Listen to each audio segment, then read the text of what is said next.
Hello students, we are seeing class 7 science biology chapter number 12, that is reproduction in plants.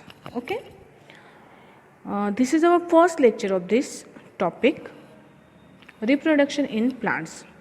अभी reproduction start करने से पहले सभी लोग अपने बुक्स और पेन लेके बैठो. हाँ, साथ साथ मेरे साथ साथ आप लोगों को नोट्स भी निकालने इस टॉपिक के. Okay, so let us start reproduction in plant. Reproduction सबसे पहले देखते हैं what are different characteristics of living organisms.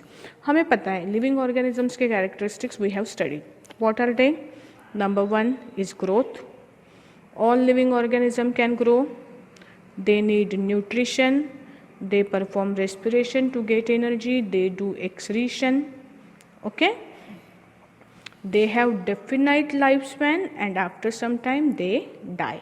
Okay, और लास्ट का एक कैरेक्टरिस्टिक जो यहाँ पे दिख नहीं रहा है दैट इज रिप्रोडक्शन. और भी कुछ है लेकिन हमें जो टॉपिक से रिलेटेड देखने हैं तो कुछ कैरेक्टरिस्टिक्स हमने कंसिडर किए हैं. ओके, तो यहाँ पे एक बात कंपल्सरी है कि हर लिविंग ऑर्गेनिज्म का डेफिनाइट लाइफ स्पैन होता है और हर लिविंग ऑर्गेनिज्म कुछ समय के बाद में मरता है ना. लेकिन फिर भी हम जानते हैं कि human beings millions of years से अर्थ के ऊपर मौजूद है ना. पहला ह्यूमन बीइंग अर्थ के ऊपर कब प्रोड्यूस हुआ था हमें उसके साल पता है कि इतने मिलियन सालों से अर्थ के ऊपर लिविंग बीइंग्स का एग्जिस्टेंस है. एक ह्यूमन बीइंग 100 सालों से ज़्यादा जिंदा नहीं रह सकता. तो फिर ऐसा कौन सा रीज़न है जिसकी वजह से ह्यूमन बीइंग्स अभी तक अर्थ के ऊपर कंटिन्यू हो रहे हैं. या मैंगो ट्रीज कब से है, मतलब ह्यूमन बीइंग्स के पहला ह्यूमन बीइंग प्रोड्यूस होने के भी बहुत पहले से अर्थ के ऊपर मैंगो ट्रीज है ना. या कई तरह के लिविंग ऑर्गेनिजम्स है जो आप आपके सराउंडिंग में देखते हो, है ना. तो क्या रीज़न है जिसकी वजह से इतने सालों तक ये ह्यूमन बीइंग्स की, मैंगो ट्री की, बनियन ट्री की स्पीसीज अर्थ के ऊपर कंटिन्यू है. ये ख़त्म क्यों नहीं हुए अभी तक? उसके पीछे का जो मेन रीज़न है that reason is one of the characteristic of living organism and it is what? It is reproduction. Reproduction के नाम के ऊपर ही आ रहा है ये. It is what this property is called as reproduction. Okay, reproduction को हम क्या करेंगे डिटेल में इस चैप्टर में. हमें प्लांट्स के रिप्रोडक्शन के बारे में डिटेल में स्टडी करना है. लेकिन सबसे पहली बात ये ध्यान में रखो कि what is reproduction. Reproduction is something that guarantee the continuity of species on earth. Earth के ऊपर कोई भी स्पीसीज कंटिन्यूसली एग्जिस्ट हो सकती है. किस प्रॉपर्टी के वजह से? लिविंग ऑर्गेनिज्म के रिप्रोडक्शन नाम की प्रॉपर्टी के वजह से. Okay, so that is why reproduction is necessary. Let us begin with reproduction. See what is the meaning of reproduction. Reproduction means the production of new individuals from their parent. किसी भी living organism का अर्थ के ऊपर जन्म कैसे होता है? उसके पेरेंट्स के थ्रू होता है ना. कोई भी लिविंग ऑर्गेनिज्म अपने आप नहीं बनती है, वो अपने पेरेंट की बॉडी से प्रोड्यूस होती है. ये जो प्रोसेस है इस प्रोसेस को बोला जाता है reproduction. The process is called as what? Reproduction. Re मतलब अगेन और प्रोडक्शन मतलब प्रोड्यूस होना. बार बार वही टाइप के लिविंग ऑर्गेनिजम्स अपने पेरेंट्स से प्रोड्यूस होते रहते हैं. ये प्रोसेस को हम बोलते हैं रिप्रोडक्शन. डेफिनेशन ध्यान में रखना कि the production of new living organisms और new individuals from their parent is called reproduction. The production of new individuals from their parent is called reproduction. Okay, चलो आगे बढ़ते हैं. रिप्रोडक्शन बहुत इंपॉर्टेंट है. It is done by each and every living organism on the earth. अर्थ के ऊपर के हर living organism ने रिप्रोडक्शन करता है. मतलब वो प्लांट हो, वो एनिमल हो, वो अमीबा हो, आँखों से दिखते हो, नहीं दिखते हो, ऑल लिविंग ऑर्गेनिज्म. वो लिविंग ऑर्गेनिज्म है क्या? यस, देन वो क्या करता है? रिप्रोडक्शन परफॉर्म करता है. It is done by all living organisms on the or all type of living organisms on the earth. And reproduction is necessary for the survival of particular species on the earth. कोई भी species अर्थ के ऊपर survive करेगी कि नहीं करेगी वो depend करता है उसके रिप्रोडक्शन के ऊपर, ठीक है. So it is necessary for survival of particular species on the earth. Okay, now we are going to study about reproduction in plant. अभी प्लांट में रिप्रोडक्शन कैसे होते हैं उसको देखने से पहले we are going to consider different parts of plant. इसके पहले हमने एक फर्स्ट सेशन में एक लेसन लिया था जिसमें आपने स्टडी किए थे पार्ट्स ऑफ प्लांट. याद है किसी को? कौन कौन से पार्ट्स है प्लांट के?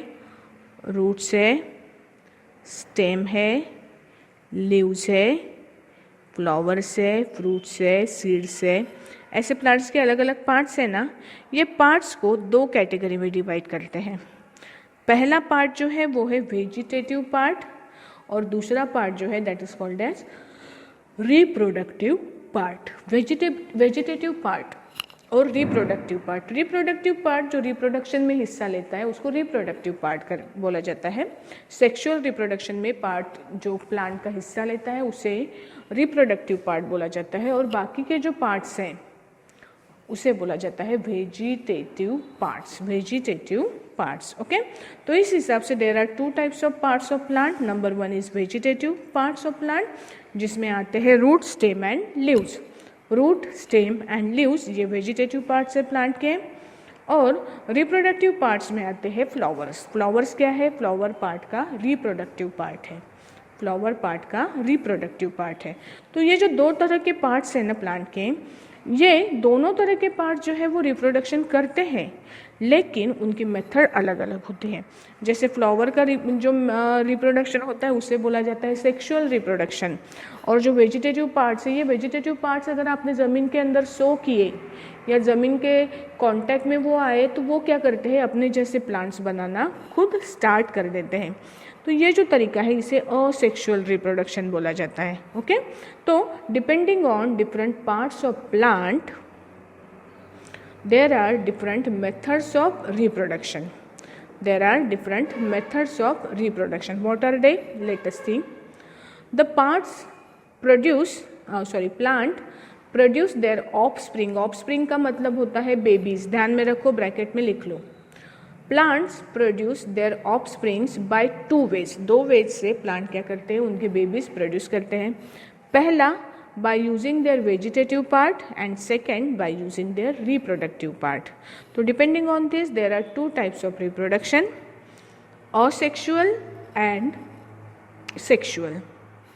Asexual reproduction जिसमें प्लांट उनके वेजिटेटिव पार्ट्स का इस्तेमाल करके रिप्रोडक्शन करता है एंड सेक्सुअल रिप्रोडक्शन जिसमें प्लांट उसके रिप्रोडक्टिव पार्ट जो है जैसे कि फ्लावर का इस्तेमाल करके रिप्रोडक्शन करता है उसको सेक्सुअल रिप्रोडक्शन ऐसे बोला जाता है.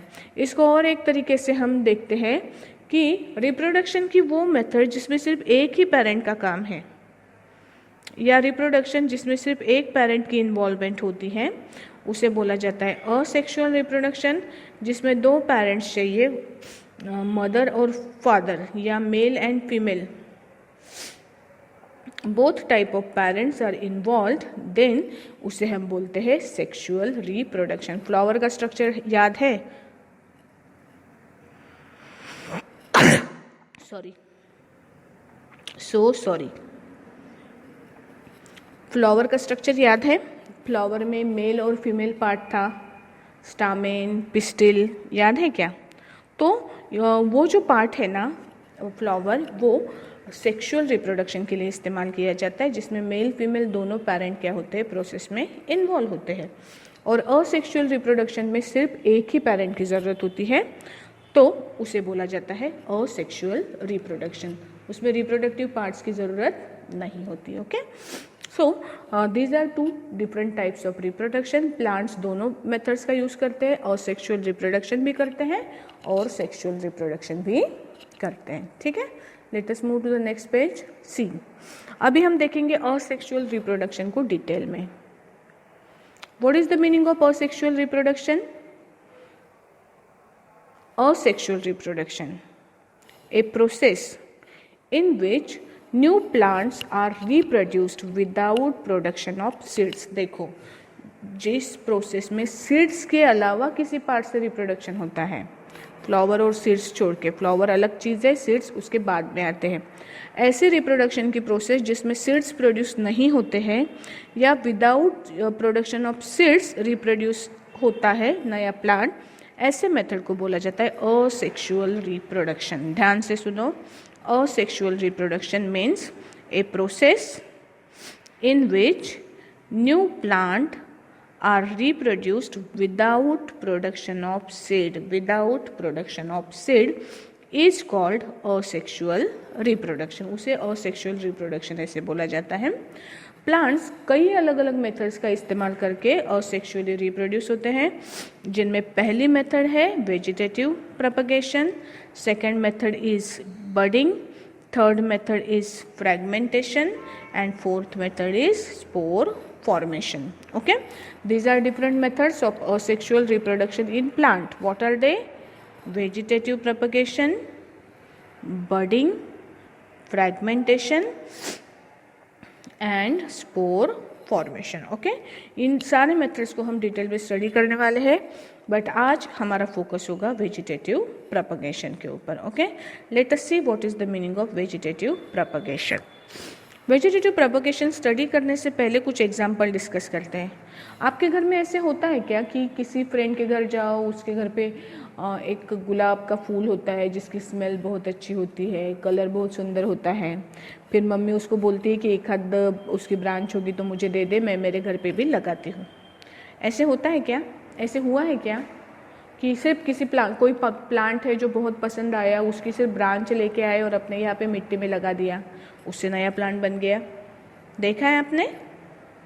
तो ये जो मेथड है ना, मतलब प्लांट की ब्रांच लगा दो उससे नया प्लांट बन जाएगा, या कोई पर्टिकुलर पार्ट, कुछ प्लांट्स तो ऐसे हैं जो सिर्फ लीफ ज़मीन पे गिर जाए तो उसको भी अलग अलग बॉडी पार्ट्स फूट के नया प्लांट उससे बन जाता है. ये जो मेथड है ना, this method is called as vegetative propagation. इस मेथड को बोला जाता है वेजिटेटिव प्रोपगेशन. प्लांट का कोई भी पार्ट अगर ज़मीन के अंदर आपने सो किया या ज़मीन के ऊपर गिरा तो उसको से नया प्लांट डेवलप हो जाना, that method of reproduction is called as vegetative propagation. The method is called as what? Vegetative propagation. देखते हैं क्या है. तो have you seen a rose plant grown from its branch? Branch से ग्रो हुआ rose plant क्या आपने देखा है? और onion is reproduced by sowing an onion into the soil. Soil के अंदर एक ओनियन, अपने घर में अगर जो सड़ा हुआ ओनियन होता है या जिसको रूट लगने शुरू हो जाते हैं, उसमें से कोई भी एक ओनियन लो, उसको ज़मीन के अंदर सो कर डालो, उससे नया ओनियन का प्लांट बनता है. Have you seen that? और हैव यू सीन पोटैटो? हमारे घर में पोटैटो कई दिनों तक रहते हैं. कुछ पोटैटो के ऊपर छोटे छोटे वाइट कलर के बर्ड्स आते हैं ना, ऐसे बर्ड्स वाले पोटैटो अगर आप ज़मीन के अंदर सो करते हो तो उससे नया प्लांट बन जाता है पोटैटो का. Have you seen that? ये जो चीज़ें हैं, एग्जाम्पल है. पहले केस में हमने क्या देखा कि प्लांट के ब्रांच से नया प्लांट ग्रो हो रहा है, ओनियन प्लांट का स्टेम है, पोटैटो भी क्या है? प्लांट का स्टेम है. ये तीनों कैसे है? वेजिटेटिव पार्ट है प्लांट के. और वेजिटेटिव पार्ट्स को ज़मीन में सो करके जो नए प्लांट्स बनते हैं, वो मेथड ऑफ रिप्रोडक्शन को बोला जाता है vegetative propagation. The method is called as what? It is called as vegetative propagation. Okay, let us see. In above example, new plants grow from vegetative parts of plant. New plants grow from vegetative parts of plant.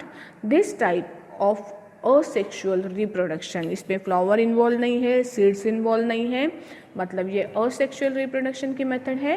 और इसे क्या बोला जाता है? This is called as vegetative propagation. This method is called as what? It is called as vegetative propagation. Okay, let us move further. In vegetative propagation, new plants grow from these parts. Which parts? Roots, stems and leaves of a plant. In vegetative propagation, new plants grow from roots, stem, leaves of a plant, and these are vegetative parts of a plant. Example देखो, रोज grow होता है stem cutting से. Sugar cane कैसे grow करते हैं खेत में पता है क्या? शुगर, एक जो शुगर केन होता है ना, जिसके ऊपर बर्ड्स प्रेजेंट है, उसके छोटे छोटे नोट्स से पार्ट किए जाते हैं और एक पार्ट उसका ज़मीन के अंदर सो करके उससे शुगर केन की खेती की जाती है. Okay, sugar cane also grows from cuttings, potato grows from stem, onions grows from stem, ginger grows from stem. उसके बाद में एक ब्रायोफिलम नाम का प्लांट है जो लीव्स से ग्रो होता है. एक लीफ है ना, वो लीफ को बर्ड्स होते हैं छोटे छोटे, वो बर्ड्स की ग्रोथ होकर इससे इसको रूट लीव्स वगैरह पार्ट फूट के इससे नया प्लांट क्या होता है, ग्रो होता है. पान फूटी बोलते हैं उसको मराठी में. Leaves grow from bryophyllum plants grow from leaves of the plant. इसके अलावा कुछ कुछ प्लांट रूट से भी ग्रो होते हैं. What are they? Carrot, beet, sweet potato, dahlia, this plants grow from roots of a plant. Okay, so these are examples, these are different examples of plant that grow from different body parts. यहाँ पे एक चीज़ आपको ध्यान में रखनी है कि कौन सी चीज़? A part of plant which has bud on its. ऐसा कोई भी बॉडी पार्ट, फिर वो स्टेम हो, चाहे लीफ हो, चाहे रूट हो, उसके ऊपर एक छोटा सा बॉडी पार्ट आता है लीफ जैसे दिखने वाला, उसको बड बोला जाता है. ओके, जिस पार्ट के ऊपर बड प्रेजेंट है ना, उस पार्ट से नया प्लांट ग्रो हो सकता है. फिर वो रूट भी हो सकता है, स्टेम भी हो सकता है, या लीफ भी हो सकता है.